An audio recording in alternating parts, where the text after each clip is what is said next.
Welcome to this explainer.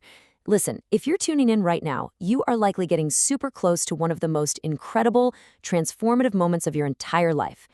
Today, we're going to navigate the confusing, definitely emotional, and absolutely magical final transition of your pregnancy together. We're going to break down the science, the symptoms, and the real-world strategies for managing the onset of labor, all so you can step into this journey feeling incredibly confident and profoundly supported. The ultimate question of late pregnancy, right? Is this it, or is it literally just another cramp? Please know right now that it is completely normal to feel torn, maybe even a little anxious when you feel that first twinge. You might be stressing about rushing to the hospital too early, or on the flip side, waiting way too long. So let's reframe this together. Those early, unpredictable contractions, they are not a false start. They are your body's essential, totally brilliant warm-up routine. If giving birth were a marathon, this phase is the critical stretching and preparation that makes your final sprint an absolute success. Okay, let's actually dive into this. Figuring out the exact onset of labor is essentially like putting together a really complex, beautiful puzzle. You might feel this intense urge to scrub your kitchen baseboards. Actually, scratch that. It could be anything, like completely reorganizing a closet. That's your classic nesting instinct kicking in. You might notice the loss of your mucus plug or a bloody show, maybe experience some brand new lower back pain, or feel super sudden changes in how you're sleeping. And of course, there's that cramping down low. The really important thing to remember here is that no single symptom means it's suddenly go time, but put them all together and they start to paint a really clear picture of progress. What makes this phase so wildly fascinating is that the exact moment your cervix begins to dilate is famously tricky to detect, even for the medical experts. There's no giant flashing neon sign that goes off. Instead, labor is this collaborative puzzle. Your unique physical and emotional symptoms are these essential little clues that pair perfectly with what your midwife or doctor actually observes during an exam. So above all else, trust what you're feeling. Acknowledge your excitement or even your nervousness, and just communicate it openly to your support team. You are the leading expert on your own body. Now, looking at this comparison really illustrates the dilemma we all face when trying to figure out what's happening. Pre-labor contractions are incredibly real, and let's be honest, they can be pretty uncomfortable, but they're unpredictable. They might start and stop for days. True labor, on the other hand, forms a really progressive pattern. They get stronger, they get longer, and they get closer together, actively opening your cervix. And the reason we even care about this distinction is because unless your cervix is actively opening, it is generally so much safer and way more comfortable to just wait it out at home. Being in your own cozy, familiar space actually protects you from unnecessary medical interventions that can sometimes pop up if you get admitted to the hospital too early. Okay, get ready because this number might completely change how you view your early labor. 5 to 6. In completely normal, healthy labors, pre-labor and this early latent phase can continue way longer than people historically realized.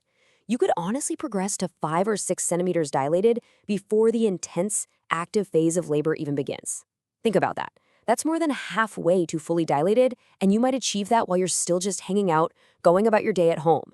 So the crucial takeaway here is that progress isn't just about dilation. Childbirth educator Penny Simkin outlined 6 distinct ways your body progresses in labor. And notice that dilation is actually step 4. Step 4. Before your cervix even begins to open, it literally has to move from pointing towards your back to pointing towards your front. It has to ripen and soften. It has to thin out, which is what we call effacement. So even if you're having contractions and someone tells you, oh, you aren't dilating yet, please know your body is doing monumental, measurable, and completely necessary work in steps 1 through 3 just to prepare the way. Honestly, this just brings us to such a beautiful realization. You just gotta trust the process. Think back to your very first trimester. Could you have even imagined your belly growing as beautifully big as it is right now? Just like those tiny, invisible, day-by-day changes that grew your baby trimester by trimester, these pre-labor contractions are doing the most incredible behind-the-scenes work of softening and thinning your cervix. Every single cramp is literally creating the physical capacity in your body to safely birth your baby. And since this process takes time, I really want to give you some peace of mind with another number, 16. Extensive studies looking at thousands of spontaneous labors have shown that for first-time moms, the median duration of this early latent labor phase can be up to 16 hours.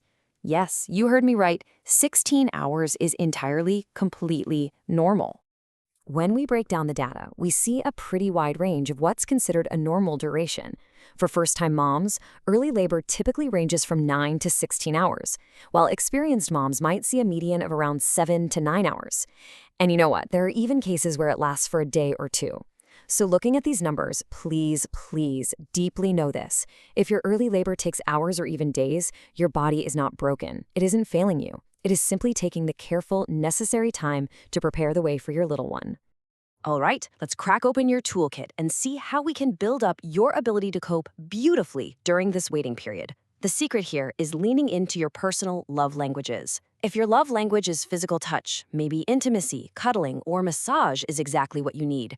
Plus, this actually boosts your natural cervical softening hormones like oxytocin. If you're more about acts of service or quality time, maybe your partner can cook with you, or you can bake some cookies or play a board game. Don't forget to hydrate constantly and try out comfort positions like forward-leaning or hip-opening stretches. Now notice we included gentle walking on here, but there is a major clinical pearl to remember. Avoid totally exhausting yourself with too much pacing. Rest is incredibly, vitally important right now. Now, here is a simple but totally brilliant test you can use right in your living room to figure out where you are in the process. It's called the distraction test. Let's say you're baking or watching a really funny movie, and a cramp makes you briefly pause to breathe through it, but then you immediately go back to laughing at the TV or finishing your puzzle. If that's happening, you are likely still in your warm-up phase. However, when you lose absolutely all interest in your favorite show or whatever activity you were doing, that is a huge, strong sign you're transitioning into active labor. Which brings us to this absolute goldmine of advice from certified professional midwife Mary Summers. She suggests that when you feel those very first cramps, pretend that it's New Year's Eve and you will be up all night long. I just love this quote. It perfectly encapsulates a massive truth. For many birthing people, the biggest threat in early labor actually isn't the pain, it's the fatigue. You absolutely have to gather and protect your energy. So how do we actually pull off these New Year's Eve rules? Well, first off, if it's nighttime, go to sleep. If you can't sleep, just rest in a dark, super quiet space. Cocoon yourself. Eat some really nutritious food because hospitals sometimes restrict eating later on, and you are going to need fuel for the work ahead. And this is a big one. Resist the urge to announce you are in labor on social media or to start mass texting your family. Ignore the urge to obsessively time every single contraction with a stopwatch. Save your big active labor plans, like getting into the birth tub or using intense breathing techniques. Save all of that for later. Protect your emotional space and conserve your physical energy so that you have this massive, beautiful burst of strength ready for the active finish line. Now, eventually, the warm-up really does end. When the time finally comes and your symptoms shift, you're going to need to know when to call your midwife or the hospital. And you don't need to be staring at a tracking app for hours. Just use a piece of paper or your phone to time 5 or 6 contractions in a row. What you're looking for is that undeniable progressive pattern we talked about earlier. Are they consistently getting more intense? Are they lasting longer? Are they getting closer together? If you check those boxes, it's time to make the call. Before we wrap things up, I want to share this really fascinating clinical pearl. The mind-body connection in labor is literally off the charts. If you're progressing beautifully and then suddenly your labor slows down or completely stops, take a quick moment to evaluate your environment. Ask yourself, do you feel perfectly safe, perfectly comfortable, and totally trusting with everyone in the room? Anecdotally, labor can totally stall out simply because someone in your environment is making you feel tense or observed. Your body needs to feel completely safe to open up, so protect your peace and do not be afraid to ask people to leave the room if you just need some privacy. As we wrap up this explainer, we really hope you're walking away feeling empowered, deeply reassured, and totally ready for what lies ahead. Remember, your body knows exactly what it is doing. There is no rush and there is no failing here. Every little cramp, every pause, every single moment of rest brings you one step closer to holding your beautiful baby.